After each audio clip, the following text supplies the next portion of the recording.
Hey everyone, David here, and I've got some exciting news to share. I've decided to write a book, and I've entitled it Psychosocial Hazards Are Real. The book is intended to help clarify the fact that psychological safety cannot be achieved without paying attention to the psychosocial hazards people are being exposed to. Despite how much individuals might be interested in treating others with kindness, dignity, and respect, many cultures are so full of psychosocial traps that no psychological health and safety effort can ultimately succeed. But to address psychosocial hazards, you first have to know what they are, and you have to have some idea what to do to address them. Though the book won't be 100% complete until the spring of 2025, I'd like to share a unique opportunity to reserve a copy during the book presale campaign. The campaign will run from September 16th to October 18th, 2024. This will be an opportunity to get one of the first copies of the book, tickets to the book launch event, and other opportunities to learn more about psychosocial hazards. For more information, you can go to my personal LinkedIn or Facebook page, or the LinkedIn, Facebook, or webpage for ID2 Solutions. Don't miss out on this unique opportunity. Now, back to this episode of the podcast. College campuses of all sizes are becoming increasingly more diverse over time. Diverse approaches to addressing their needs are essential to ensuring that the educational environment is safe for the changing student and faculty body.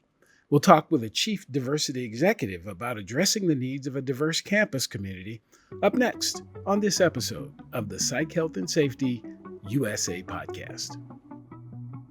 From Flourish DX, this is the Psych, Health, and Safety USA podcast. As workplace mental health has become a global priority, there's a greater focus on addressing psychosocial hazards.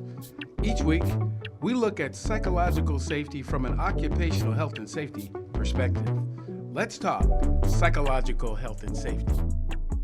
Welcome to this episode of the Psych, Health, and Safety USA podcast. I'm your host, Dr. I. David Daniels, and I want to thank you for tuning in.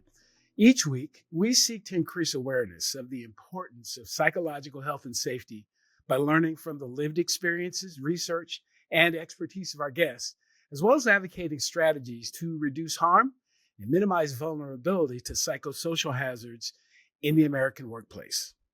So college campuses have become more diverse over time. Recent data shows a significant increase in the enrollment of students from various racial and ethnic backgrounds. For instance, the share of white students decreased from 66.8% in 2011 to 55.5% in 2022. Hispanic student enrollment increased from 11.2% to 18.5% during the same period, and Asian student enrollment grew from 7.3% to 9.7%. These changes reflect broader demographic shifts in the United States population and highlight the importance of diversity initiatives on campuses nationwide. However, it's important to note that simply having a diverse student body isn't enough. Fostering meaningful interactions across social groups is crucial for reaping the benefits of diversity. And so we're going to have a conversation on this episode about a diverse campus, what that looks like, what that feels like, from someone whose responsibility it is to facilitate and to help that happen. And again, we've had a lot go on in our country relative to, to diversity on college campuses across the country. We may get into some of that. We may or may not, but it's a pleasure to be able to reconnect with someone I had the opportunity to work on a college campus years ago. And we're gonna do it like this. We're gonna start with an introduction of my guest by my guest with this question: who is Stephanie Willams? Great question. Thank you for having me on here. I'm really excited to be able to explore and have some dialogue around psychological safety. It's such a critical topic in so many different environments, and even more critical right now in today's present time. So who is Stephanie Willams? First of all, I'm a mom. I am first and foremost, I am the chief diversity executive at a small college in Massachusetts, a small community college in Massachusetts. My background that has brought me here has come full circle. My professional portfolio. I worked in higher education in different areas, whether it was a student affairs practitioner, admissions, adjunct faculty, and also worked in corporate America. I worked for Discovered Card in their marketing department and their quality assurance. I worked for TJ Maxx Corporation in their human resources and kind of legal labor relations department in higher ed. And I've worked for the state with the Department of Transitional Assistance, where I was responsible for over 100 employees. And now I'm back in higher education where my passion is. I was also chief diversity executive for the second largest city in New England. I don't know how I missed that one. But I am now back in higher ed. I've been back in higher ed for about 2 years now. I've always done, for the most part in my professional career, for the most part, C-suite work. Working with executives and working with leadership around change management, strategic planning, and ensuring that there is equitable practice, equitable and inclusive practices, because diversity is kind of by default, right? Diversity is in the ecosystem in which you're in. There could be diversity on pizza, right? Diversity is not necessarily limited to people. So always ensuring that the practices, the policies, and the work that I'm doing does have, again, inclusive practices and focuses on equity, and that we're really making sure that we're not intentionally creating systems and practices that have disparate impact on some folks. Right, right, right. Mm. Yeah, this is going to be a good one because this. Yeah, well, but before I really dive in, the other question. This is a standard question I ask everyone who comes on. What does psychological health and safety mean to you? Ugh. Okay, so this is I'm a ruminator, right? I like to think about things before I respond, and I kind of had an idea that that question would be asked, but I would say in all true um response to me, first of all, safety is subjective, right? And I know we're talking about psychological safety, but safety is subjective. And we have to be mindful that there's a power dynamic when it comes to safety. So you could feel safety in one space, even in the same organization or institution, but not feel safe in another space, right? Even though you're in the same vicinity. And so I think psychological safety is really taking a risk to ensure that you're creating spaces in which folks can speak up, in which folks can participate, in which folks can be vulnerable and be innovative and creative and have ideas without being penalized, without being reprimanded, without retaliation, right? And without fragility and people's egos getting in the way. So when I think of psychological safety, I'm thinking even a simple space like in a meeting. If you're in a meeting and there's no psychological safety, even if you're a team working together, you're not going to be working well together because there's no trust there, right? And then also, along with psychological safety, the health part, if you're not feeling psychologically safe in any environment, but specifically the work environment, whether it's for our students or employees, that can impact your health and well-being, right? It could change your cells, it could really affect your immune system, headaches, things of that. And so I don't think people recognize the critical piece of psychological safety in the workplace. A lot of us are at work more than we are at home. We're around our colleagues and our peers more than we are our friends and our partners. And so psychological safety is non-negotiable, but it's usually the thing that's missing in the work environment. I Wow, I love that. I love that. Something that you said was really important is that safety is subjective, and I think there are folks out there who feel that it's a totally objective thing. That, well, this happens, and so everybody should feel safe here. And I find it really curious when people think that way. They put processes in place, they hire people, they write policies, they do these things, and they go, well, how come? Why don't they feel safe? And they'll come back and question, Stephanie, well, what's wrong with that? And my response to that is, it's not that there's something wrong with that, it's that it doesn't feel safe to me. So there's nothing wrong with me either. I'm not criticizing the thing that you're doing.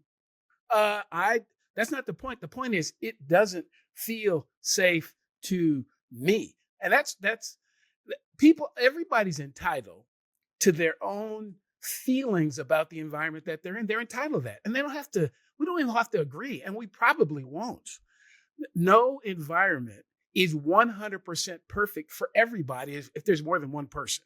There's something about it that we're kind of, I'm accepting. So my my life partner of 37 years and I have different likes and dislikes when it comes to entertainment, which is why our house has 5 televisions. So it doesn't. What she likes to watch, well, they aren't good or bad. They're just different. I like some things that she does, and we could make it. Well, we got 1, 2. We have to fight over the remote, or we get more than one. So it's just easy. But the same thing goes on at work. Just because it works for the executive, and generally, let's go back to the conversation about power dynamic. The power dynamic says we're going to do it this way. Never consults really anybody. Doesn't really check in to see whether it works for anybody else. And because it's good for them, they assume it's good for everybody else. And it just isn't. Just isn't. Yeah. And I also think, and again, my lens and my framework in which I'm coming from is centered around justice, equity, multicultural affairs, inclusive practices, things of that nature. And I'm not talking about the food, fun, and fabric. I'm not talking about tacos on Tuesday for Cinco de Mayo, right? Like this is in terms of systems and structures, right? And so I think you have to have some kind of understanding or appreciation from the history in the United States around institutionalized oppression. When we talk about psychological safety, that history has matriculated into current times. It's not in the past and it's not dead because we repeat what we don't address, right? And so safety really around the subjective piece, I think folks need to understand. And I think what business leaders miss is that they think it's just about being kind and having empathy. And which is nothing close, but that feels good when you're in a position of privilege, whether it's social privilege, identity privilege, privilege of title, privilege of salary, right? So it feels good to say, as long as I'm being kind or nice, we're creating psychological safety. Or, stop me if I'm going on too much, if I'm okay. Go ahead. So we need to look at positions of social, cultural, historical, and institutional power. So in a college environment, for example, there may be faculty who are advocates, and they may be very loud advocates in and outside of the classroom or in and outside of the institution. But if they don't have tenure, they're not as likely to speak up against the grain or against the status quo with fear that they could be terminated or targeted for speaking truth to power, right? Shame the devil, tell the truth. But for some folks, they cannot do that, or it could cost them their livelihood, right? So that's where psychological safety comes in the workplace. And it's not just about belonging either, right? Some people think, oh, I have a love-hate with that term belonging, because then it puts the onus on the individual to say, well, we allowed you access here. If you don't feel like you belong, that's your feelings. You need to create feelings where you feel differently because we've done our part, right? So they also think it could be a part of belonging by having the food, fun, and fabric Taco Tuesday for Cinco de Mayo, right? Right. I'm going to remember the food, fun, and fabric. That's, I just love that The idea. 3 F's, food, fun, and fabric.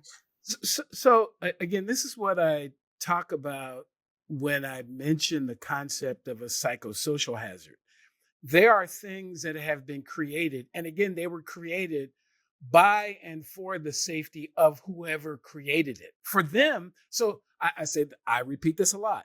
Everything I do just for me is perfect just for me. It works great for me, which is the reason that I do it. However, when I engage or involve another person, then the question is it safe for us? And we have to create that. You can't create that for me. without me. You can't. You can't go to some class and have a bunch of people tell you a bunch of stuff and run back and go, well, this is what I learned at the conference I was at, and now we're going to do this thing. No, you're doing that thing because you never really asked how it impacted me. We have to create this together, and we have to constantly tend to it together. And it's not a, doesn't make you a bad person because you didn't get it right today, because you're never going to get it right for someone else all the time. Never, never, never. You're only going to get it, quote unquote, right for me when you're getting it right with me. That's it. It's the only way it'll ever work out. So can I give you a perfect example of that on a college campus? Please, please, Okay. please. So this is from the student's perspective, and then I have another example from the employee's perspective. Um, so a perfect example of that, right? Good intentions does not mean that it doesn't have an adverse or harmful impact.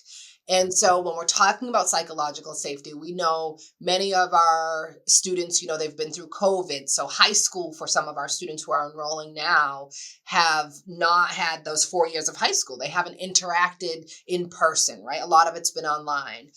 Also, we're a community college, so we have a lot of returning adults who haven't been in college since they were 18, 19, and coming back in their 30s and 40s. So it's a very diverse mix of folks in terms of age, gender, whatever identity. And so in an effort to really try to create an environment of psychological safety, I shouldn't say in one of the experiences at a college, they brought in an emotional support dog, right? And you would think, okay, well, that's interesting, right? And it's not uncommon nowadays, right? Especially when you go into stores and grocery stores, you can see people have their animals with them, whether they're ADA animals or not.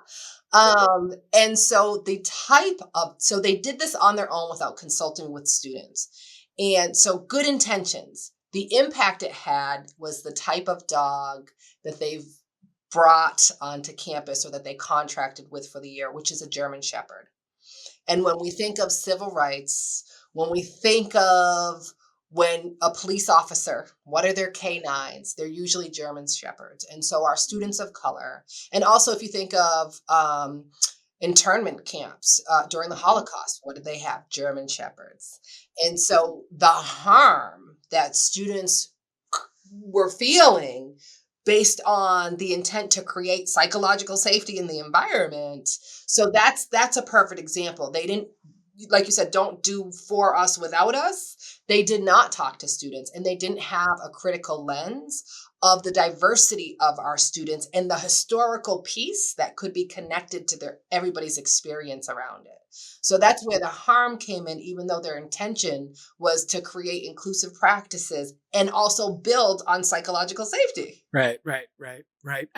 And wow, that is just a really interesting example. And again, to your point, that I will say right now, I don't believe that every single solitary person in this country is racist, sexist, homophobic, evil. I don't. What I believe, though, is that we have been, we have, we are so convinced that the command and control, I'm the leader, I have to make all the decisions, way of leading is the best way. And it isn't. It isn't. That way of doing what I believe to be right to show how strong of a leader I am is not as effective in an information age where frankly, at this topic, I'm probably smarter than you are, and you're in charge. I can get the information. What you need from me, I don't need information from you. I need communication with you. We just need to communicate about that stuff. And if you're going to do something that affects us, we should be talking about it, not just you. And again, I'm not saying that on a campus of, 4 or 5 or 6,000 people, you're going to be able to talk to each individual, but there has to be these opportunities to be able to share information back and forth with each of the constituencies that are going to be affected by that thing that we say we're getting ready to do. There just has to be the dialogue. And I think a big part of that is emotional intelligence, and also really having humility. And in order to have humility, you have to somewhat be vulnerable. And we look at how cultures, specifically dominant cultures, are formed.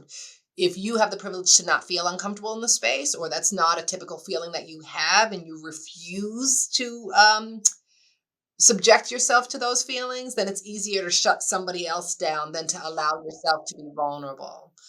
Um, and so I think those skills are not skills that everybody has, regardless of their title. And I think those soft skills are missing from a lot of folks who are getting really nice paychecks with really nice titles, right? But don't know how to lead, because you cannot lead without psychological safety. You can manage, you can run, you can dictate, but you're not really creating that leadership. It's intertwined. Do you need more psych health and safety in your life? Then head over to the Flourish DX Academy for several free on-demand e-learning courses. If you're an internal professional, follow Flourish DX on Eventbrite to register for any of our free fortnightly interactive webinars. Our flagship professional practice program is also exclusively available for internal professionals. The 12-week course blends theory, applied practice, and interaction with other professionals through live lectures and a monthly community of practice session. Find out more about all these learning opportunities or inquire about a bespoke in-house training at the Flourish DX Academy. www.45003.org. Now back to this episode. A little bit of, and a little bit of your profile suggests that you studied psychology in college. And, so I'm talking to someone, I didn't study psychology, to be quite honest. I'm a safety guy. Used to be a firefighter. So what I know about this stuff, I've picked up over the years. But so how has your education in terms of psychology helped you in these professional pursuits? Some of this seems to almost be natural for you, but tell me a little bit about the connection between your psychology education and how you take that into the professional environment. I wish I could say it's natural, because my zodiac sign is a Cancer and I'm very nurturing, but it's not. It took a lot of scholarship. My educational background, I do have a background in psychology, but a lot of my educational background and scholarship and even professional credentials are around social justice, and around restorative justice. And so it's kind of just, it's what I've been learning and adapting to, which is now ingrained in me as a human being. But it definitely took some scholarship and a lot of maturing and sitting with myself and understanding how I show up in the world, and how I want to, how I do and how I want to. But I definitely think my background in psychology is super helpful. And again, my whole professional portfolio has just come together perfectly. Who knew? To do what I'm doing now.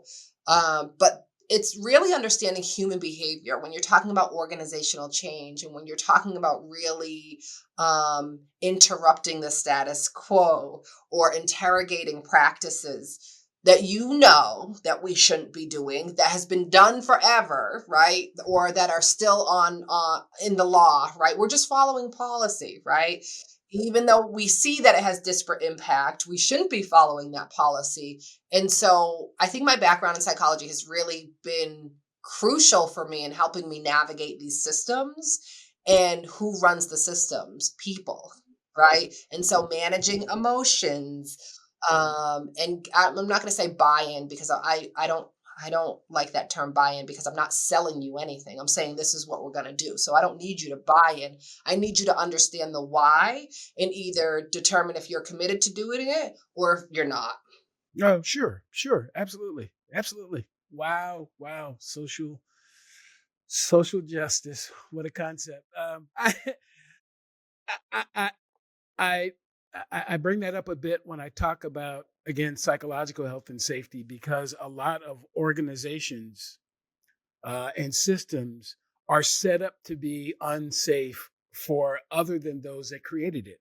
And again, it is not about what you intended. It's about what was it designed for. So in the United States, a significant portion of our institutions were made by and for cisgendered white men.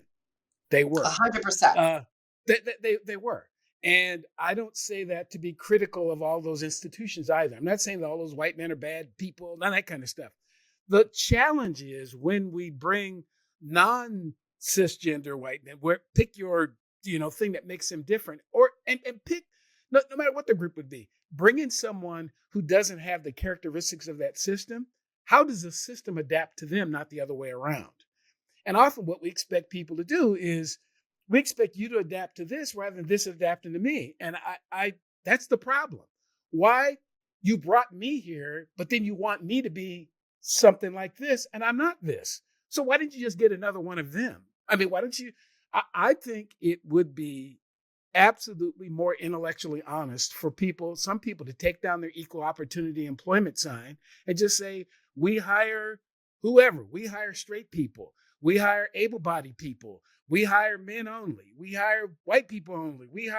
They should just, because that's in practice what you're doing. Seriously. And it would be more intellectually honest to say that. And then those of us who don't meet that profile would go someplace else, particularly those of us, I've got options. I don't have to work here. And this is a challenge that folks are having, is as human beings get more access to information, become more skilled, and there's a lot of things we don't have to do anymore. I have a computer that can do that for me. My personality. And if you don't want to change that for me, I'll go out and create my own thing. I'll find another place to go. And you'll lose top talent because of that, because you want to change the person and not change the environment you place the person into. I know that's right. I feel like we just went to church. Can I get an amen? So you are speaking my language as, as a woman, a melanated woman who's been racialized as Black, right? In executive level positions. Oh, were you speaking my language? So, Yes. the intersectionality of identity is it's like double jeopardy, right? So as a woman, I find that cis men have difficulty understanding or listening or following directives, right? And this is not just where I am now. This has been through my professional career. And also really questioning my credentials, right? And like, it's like the whole prove it again. Like, as a woman of color, you can't be smarter than me. Or you must just be here as a diversity hire. So when you're smart, it's like, whoa, we weren't expecting that. Stay in your lane, right? So you're absolutely correct. And it goes back to the belonging piece and the psychological safety. People don't want you to fit. They want you to assimilate.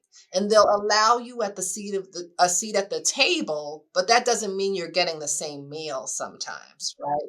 Sometimes you're just getting the appetizer, and they expect you to be grateful for just that. Yes. Right. And something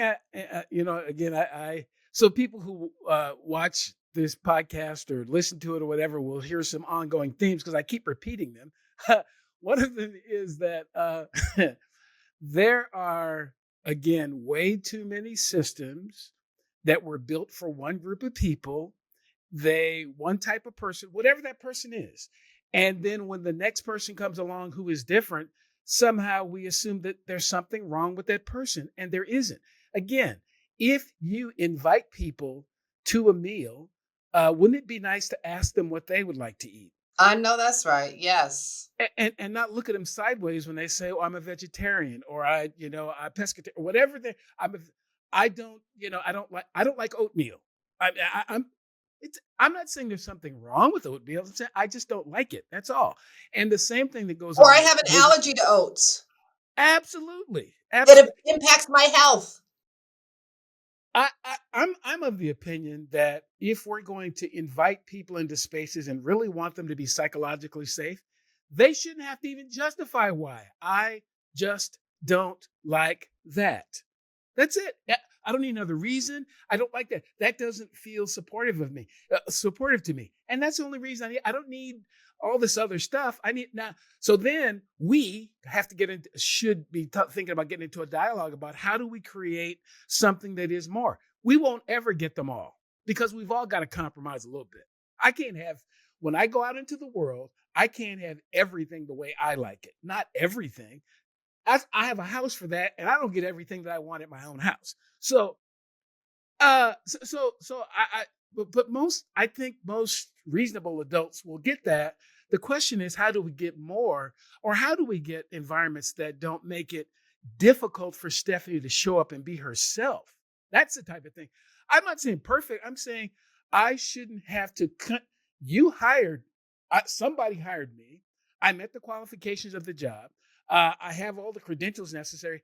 I shouldn't have to continually prove it to other people that I have that, because get someone that you think has that then. And it doesn't have to be me, because, and that's, as I've had more birthdays, I'm less interested in proving things to people. If you want one of those people, get one of those people, and then you get that. What you won't get is this. I mean, you won't get my expertise. You won't get the way I see things. And if that's not important to you, that's okay. Somebody will get the opportunity and you won't. That's right. That's it. Point blank, period. But I don't know if that's the mindset of folks who want folks that look like them, right? That have that bias. The mindset is you should be lucky to be here because you are the other, right? And so you behave and don't cause any waves.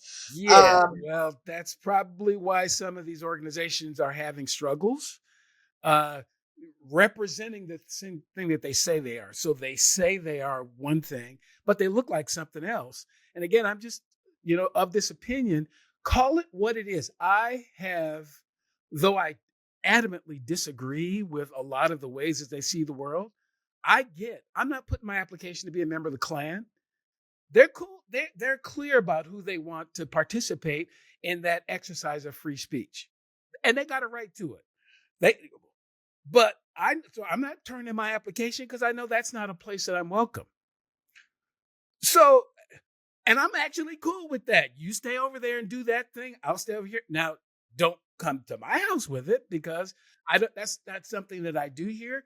I'm not saying that because I'm not value judging people's, views on that stuff at all. I'm saying it doesn't work for me. And workplaces get to create those environments that say that, and I think we ought to stop saying that, we're just open to everybody, because there's some things we don't, we might want to say that if you have a history of being an axe murderer, you don't get to work here. I mean, we're going to discriminate against the fact that you killed 10 people with an axe. That's not something.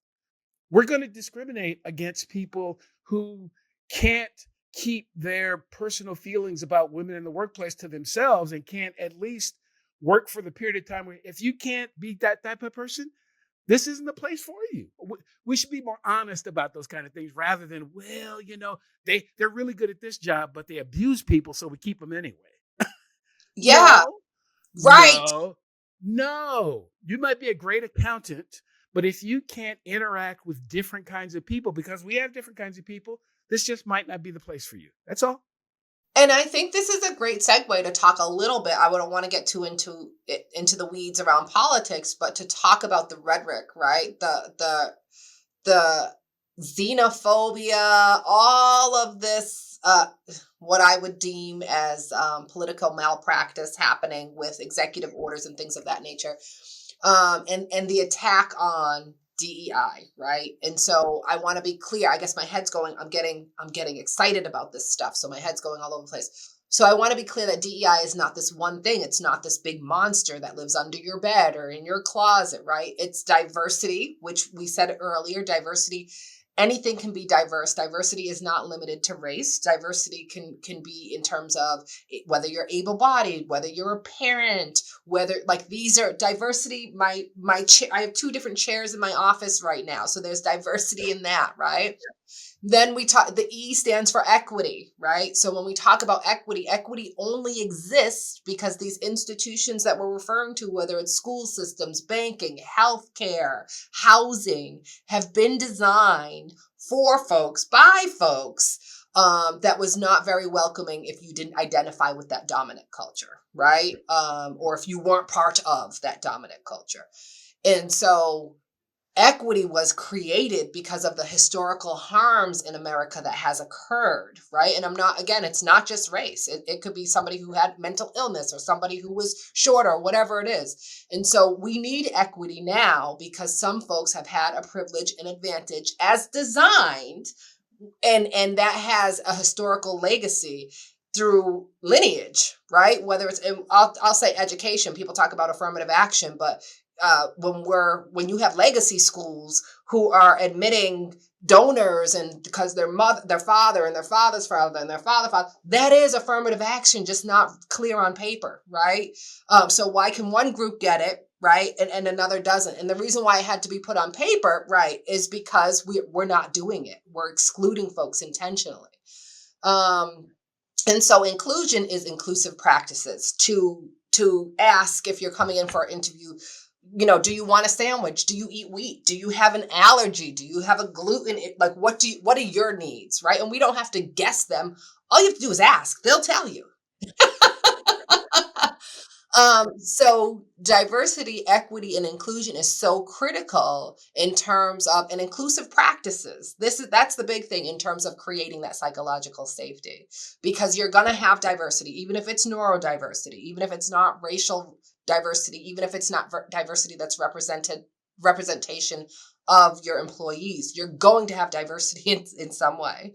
But if you're not inclusive, for some folks that may not, again, look like or align with the culture, well, I can't speak up now. I don't want to come to work and give my opinion because I may be mobbed by groupthink, right? By cultural norms. And if I'm not assimilating, I'm causing problems. And now I'm problematic when really it's the system and how we do things that's problematic. Right? But we allow it to take place with the great example that you just said. You're a great accountant, but you're terrible, and you have no cultural competence, right? You don't know how to implement inclusive leadership or practices or talk to people outside of your very small, insular experience and world and mind, right? And again, this is no insult to anybody's intellect, because people have, every right to their own opinion, and you have to honor that. But some folks who are in these positions are in these positions because they knew somebody or whatever it is, not because they're qualified. And so I want to be clear, as we're talking about psychological safety and diversity, equity, and inclusion, it's not about hiring people who are not qualified. It's not about hiring just for representation. It's about making sure that we're creating environments in which folks can thrive, whether you're part of the dominant culture or not. And we fail to do that. And the term psychological safety very rarely shows up in the workplace. This is kind of like a new thing in the workplace. You don't talk about psychological safety and feelings in the workplace. You come here to do your job and that's it, right? So depending on the field that you're in. But I know somebody from experience in HR, we did not talk about psychological safety. We followed what text said, black and white. Well, we're following policy. Oh, you're experiencing microaggressions? Well, unless you can prove it's harassment and it's based on your protected class, which it may not be. There's still harassment that's not protected class harassment, or there's still discrimination that's not protected class. But until you can prove it, we're not doing anything. Yeah. Well, for this issue about psychological health and safety might be new here in the United States, but there are like 40 countries around the world who've been doing this stuff for well over a decade. So this is an example where we are behind. And the other thing, to your point about the importance of inclusion, there are businesses, there are organizations who have not reached their potential because they've not been inclusive. There are trillions of dollars in economic activity that this country has lost because the idea came from a gay person or a person who wasn't above, 4 foot tall, or because the person had was older or younger, or because they had some difference. We disregarded their really, really important idea because of where it came from. And this is just kind of ridiculous to me. First, and let's talk about those folks who got hired to do a particular job, but we never told them about all our other stuff that was important.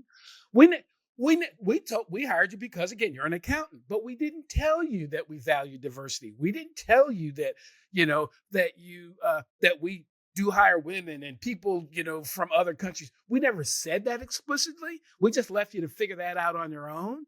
And and so when it came up, it's not even fair to the person who demonstrates these behaviors if we're not clear about these are the things that we really value here. And more than that skill, there's these 3 things or these 5 things. Pick them. I don't care if you have 10 or 100, doesn't matter.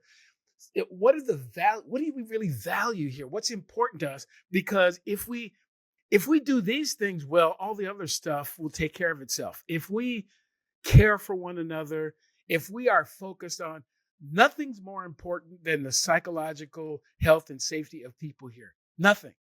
Everything. If we can do that piece, if we can cause or create an environment where people feel safe and feel like they can speak up and feel like they can express themselves and feel like they can contribute, all the other stuff's easy, because we may even disagree, but we'll figure out ways, safe ways for us to have those discussions when they come up, and we'll address them. We'll discuss them in care for one another, and we'll we'll work together longer. We'll stick around. And if we go to another place, we'll carry that positive culture with us to the next place that we go to. Yeah, What a I concept. agree. I agree. And I also think, again, it goes back to power dynamics. If you're not recognizing, so back to the workplace and experiences, even with, like you said, it goes on to the next place. It's not just a matter of being kind. People think, if you're kind and we take care of each other, then we're all getting along, right? But it's bigger. It's so much bigger than that, because for me, as somebody who's at the executive level, not at the forefront, right? Not on the front lines, I could have a completely different experience in terms of respectability politics, right? People will talk to me in a different way because I have executive in my title, right? But somebody who doesn't, right? The power dynamic, somebody might say, your opinion doesn't matter on this, stay in your lane. Like, you answer phones. That's what you do. And they could contribute way more than I can contribute in sometimes. So I do think that there are ways in which we have to, and again, it's about humility. It's about really those who, it starts from the top. When we're talking about psychological safety, and a lot of things start grassroots from the bottom in an organization, or especially around change management. But when we're talking about psychological safety, that starts from the top. We have to demonstrate what that looks like. But if you have, and we may have it on paper at an organization saying we're inclusive, we like equity, but then, like you said, you get here and we haven't changed anything about who we are and what we are, and we expect you to assimilate. It's up to that person in leadership, right? Whoever is the point person at the top, to really say, to take a pause, an equity pause, I like to call it, and interrogate, is my experience as an employee in terms of psychological safety going to be the same experience as somebody in middle management? And if they're not doing that, then you could be causing harm, because you're turning a blind eye to what we know as human beings in an organization is happening, right? It happens everywhere. Nobody is untouchable to toxic or unhealthy environments, right? Even if you're in an environment where things are going well and you're comfortable, it doesn't mean that that's the same experience other folks are having. So we really have to get out of this fixed mindset and have a learning mindset and frame the work, as you alluded to, and also practice inquiry. And so when we talk about cultures, you have to be vulnerable enough to practice inquiry. Ask people how they're doing, right? People who may be marginalized or minoritized in society, or especially in your organization. Ask them how they're doing and mean it, right? So it's the smallest things like that. And when I say mean it, when they are honest with you, don't listen to respond. Sit with that and take heed of what they're saying if they're now opening up to you, and ask them what they need and what can you do to make sure, or what do they need, and what can we do to make sure that these experiences, if it's a negative experience, isn't harming anybody else, right? Rather than saying, well, it's not happening to me, so I'm good.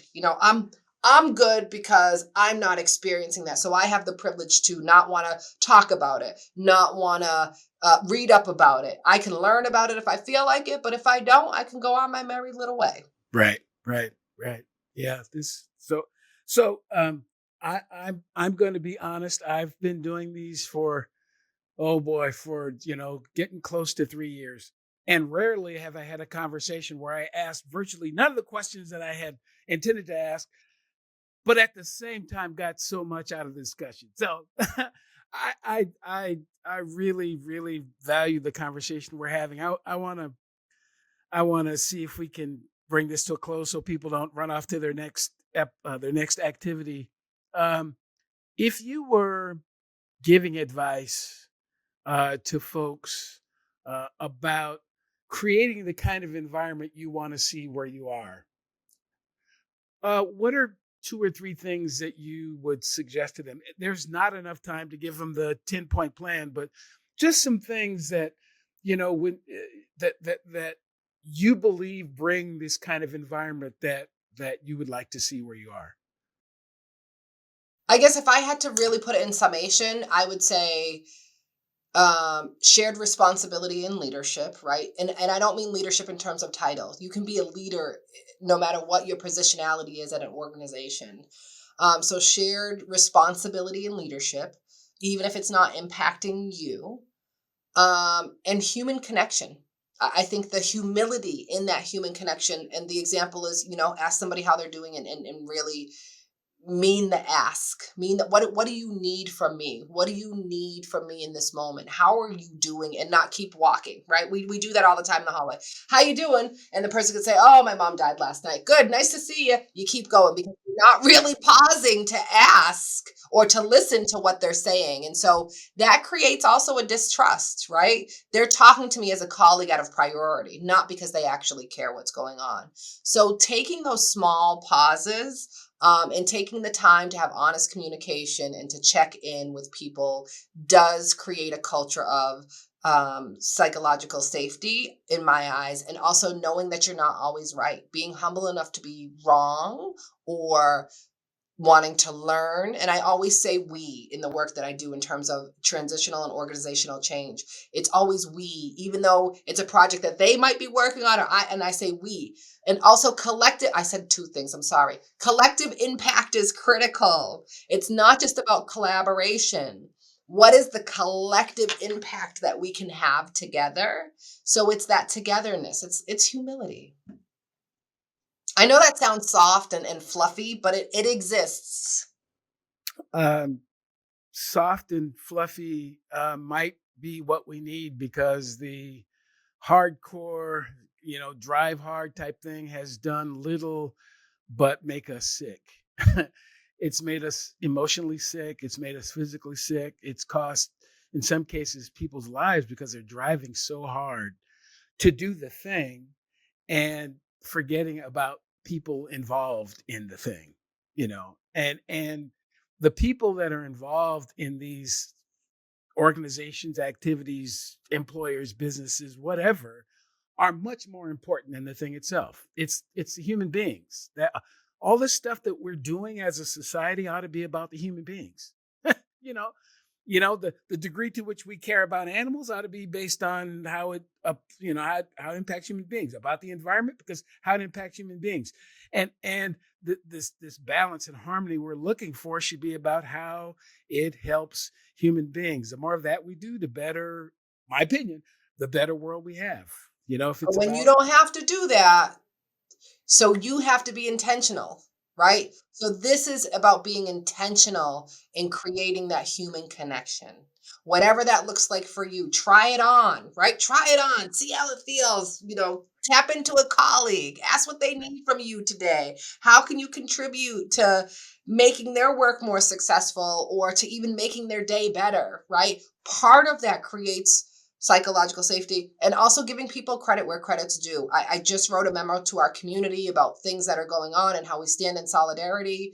I had a frontline staff proofread it for me, and they had a suggestion. And so I sent an email to their boss and the president to say, I just want to let you know that without their contributions, this wouldn't have. And they were like, oh, you sent that to the president? You didn't even have to say anything. I know I didn't, but I want to let you know. So being humble enough to know that I don't have to be the smartest one in the room. Thank you for your contributions. If it wasn't for you, it wouldn't have conveyed the message that came out. So honoring people and not just honoring self. Yes, absolutely. Okay. That's got to be it. I just can't continue to talk about this because we'll be talking for 2 or 3 hours. Thank you, Stephanie, so much for your wisdom in this area. Seriously, for the words and contributions in this episode. This is cool. It's cool stuff.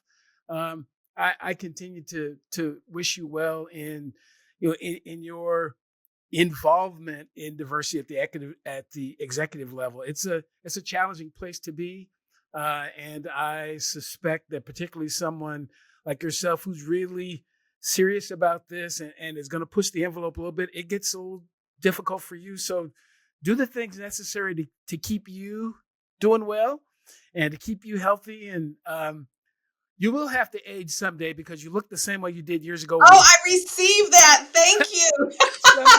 someday you'll have to get older with the rest of us. But again, thank you so much for your contributions. Thank you. Thank you. Thank you for the work that you do as well. And thank you for your listeners for tuning in. Absolutely. Absolutely. So if you're watching or listening to this podcast for the first time, welcome.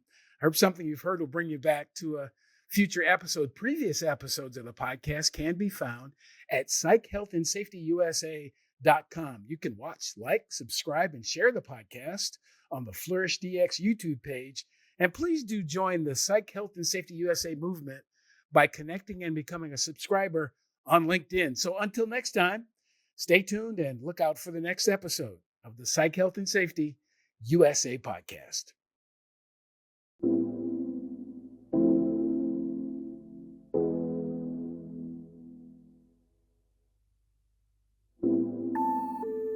Tune in each week for new episodes of the Psych Health and Safety USA podcast. If you have a story or know of one that needs to be told, reach out to us on LinkedIn or send an email to david@id2-solutions.com or go to the Flourish DX website at flourishdx.com. We'll see you next time.